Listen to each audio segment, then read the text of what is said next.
عزت و احترام کے لائق نمازی بھائیوں دوستوں بزرگوں، اللہ رب العزت کا لاتعداد مرتبہ شکر کہ جس کی توفیق سے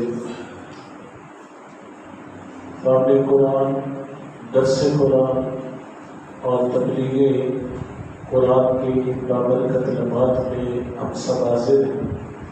دعا ہے کہ خالق کائنات یہ برکت والی گھڑیاں ہم سب کے لیے نجات اور بخشش کا ذریعہ فرمائے۔ اللہ رب العزت نے سورہ المائدہ کی آیت نمبر 67 اور 8 میں رسول اکرم صلی اللہ تعالیٰ علیہ وسلم کو خطاب کرتے ہوئے بطور خاص یہ حکم ارشاد فرمایا کہ یا ایھا الرسول، اے میرے رسول محترم، بلغ ما انزل الیک، آپ کی طرف جو بھی نازل کیا گیا آپ اس کی تبلیغ فرمائیں۔ رسول اللہ صلی اللہ تعالیٰ علیہ وسلم کو اللہ تعالیٰ نے جو اپنے احکام ارشاد فرمائے ان میں سے کچھ احکام تو وہ ہیں کہ جن کا بتانا حضور اکرم صلی اللہ تعالیٰ علیہ وسلم کے لیے ضروری تھا۔ ایک علم وہ ہے کہ جو حضور صلی اللہ علیہ وسلم کو بتانا اللہ تعالیٰ نے منع فرما دیا، اور تیسرا علم وہ ہے کہ حضور اکرم صلی اللہ تعالیٰ علیہ وسلم نے کچھ کو بتا دیا اور کچھ سے چھپا کے رکھا۔ یہ تین طرح کے علم اللہ تعالیٰ نے ہمارے نبی کو عطا فرمائے۔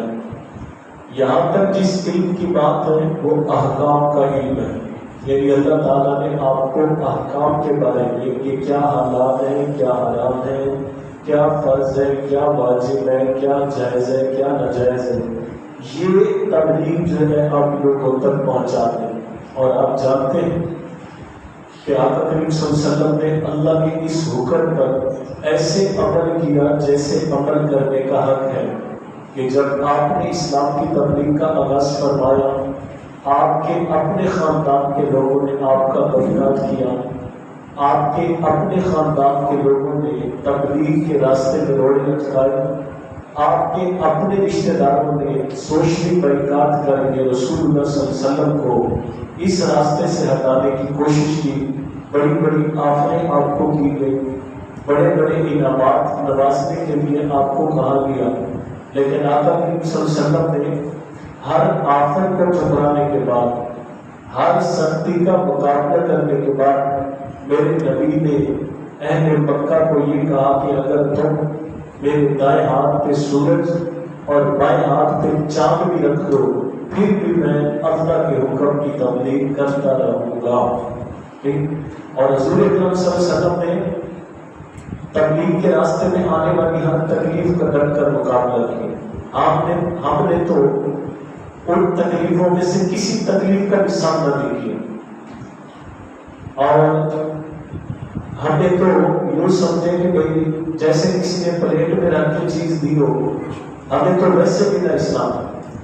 لیکن یہ پوچھے ذرا اللہ کے نبی سے، اللہ کے نبی کے صحابہ سے کہ ہم تک لا الہ الا اللہ محمد رسول اللہ پہنچانے کے لیے، ہم تک قرآن دین پہنچانے کے لیے انہوں نے کتنی سختیوں کا مقابلہ کیا اور کتنی جانیں قربانی۔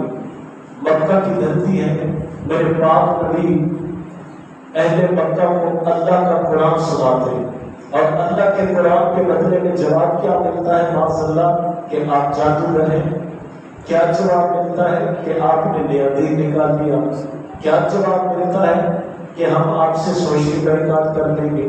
کیا جواب ملتا ہے؟ کہ آپ سے ہم نادانگی کر لیں گے۔ مکہ کی دھرتی میں آپ قرآن کی تبلیغ کرتے ہیں اور جواب پر پتھر مارے جاتے ہیں۔ ایک وہ بھی دن آتا ہے کہ جب تبلیغ قرآن کی گویا کہ سزا دی جاتی ہے کہ حضور صلی اللہ علیہ وسلم زخمی ہوتے ہیں، اور ایک چلتی مسافر حضور کی بیٹی سیدہ زینب رضی اللہ تعالیٰ عنہا کو بتاتی ہے کہ جب اپنے بابا کی خبر دو۔ آقا کریم صلی اللہ علیہ وسلم کے پاس سیدہ زینب آتی ہے اور آ کے کہتی ہے بابا جان اگر یہ تبلیغ نہیں سننا چاہتی اگر یہ اللہ کے قرآن سے واقفیت نہیں حاصل کرنا چاہتے، آپ ان کو نہ سنایا کریں، ہمیں سنا دیا کریں، ہم تو سننے کے لیے تیار ہیں۔ تو اللہ کے نبی کا جواب کیا تھا؟ آپ نے فرمایا اے میری لخت جگر، اے میری بیٹی، مجھے رب کی طرف سے حکم یہی ہے کہ اے میرے نبی یہ سختیاں بھی برداشت کرتے جاؤ اور اپنے رب کا حکم بھی لوگوں کے کانوں تک پہنچاتے جاؤ۔ حضور صلی اللہ علیہ وسلم نے کون سی سختی ہے جو اسلام کی خاطر نہیں برداشت کی؟ لیکن طائف کے لوگوں نے کیا کیا، مکہ کے لوگوں نے کیا کیا، آپ کے رشتہ داروں نے کیا کیا، اور پھر جو یہ دین ہم تک پہنچا۔ وہ کہتے ہیں نا کہ کبھی عرش پر، کبھی فرش پر، کبھی اس کے در، کبھی در بدر، کبھی عرش پر، کبھی فرش پر، کبھی اس کے در، کبھی در بدر، ہمیں عاشقی تیرا شکریہ میں کہاں کہاں سے گزر گئے۔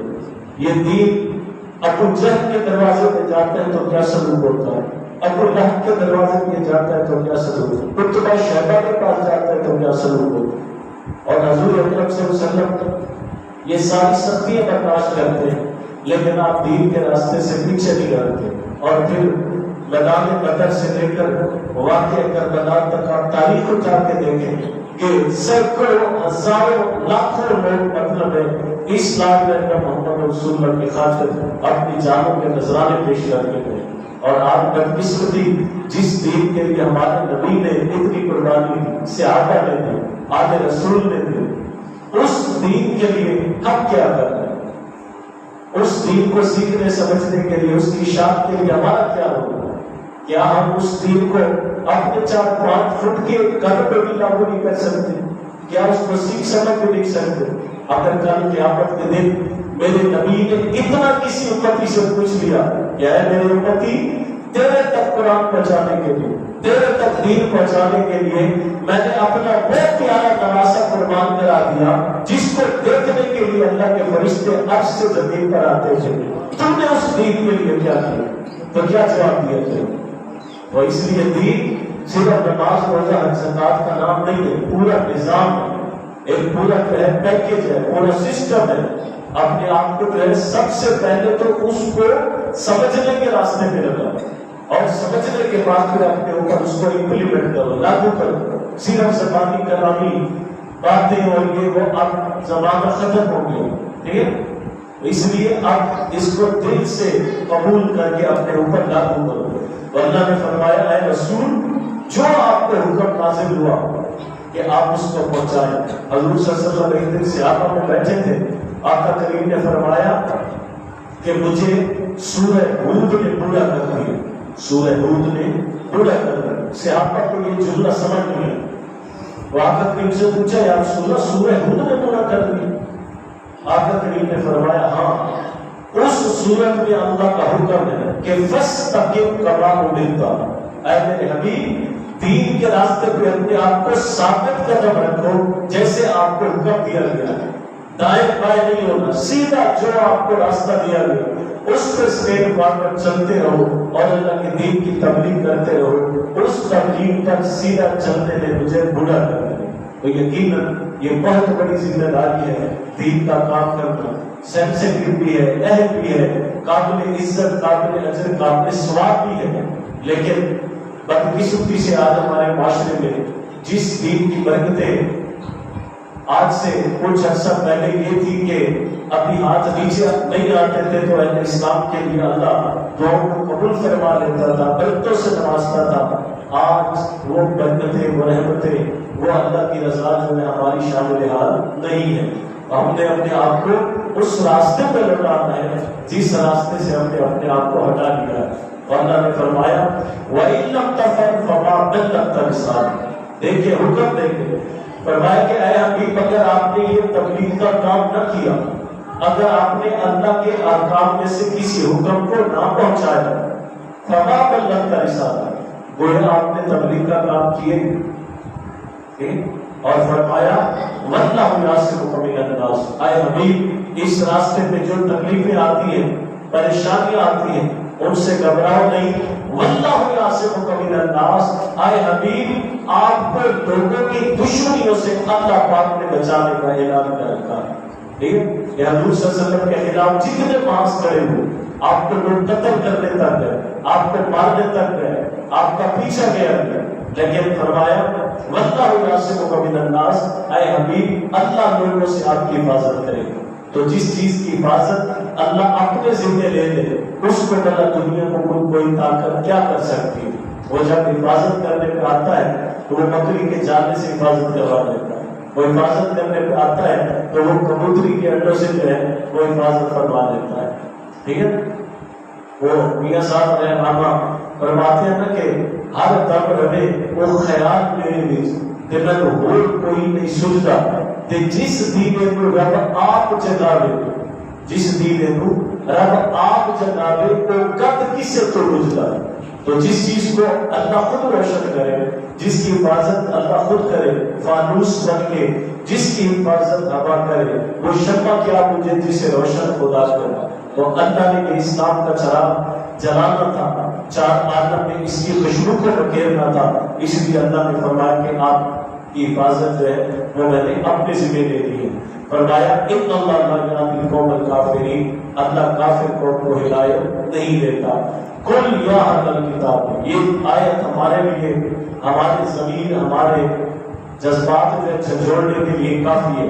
فرمایا یا اہل الکتاب، اے اہل کتاب، لستم علی شیء، تم کچھ بھی نہیں ہو، حتی تقیموا التوراۃ والانجیل، جب تک تم تورات اور انجیل کا حکم لاگو نہ کر لو، نافذ نہ کر لو، وما انزل من ربکم، اور جو تمہاری رب کی طرف سے تم پر نازل ہوا۔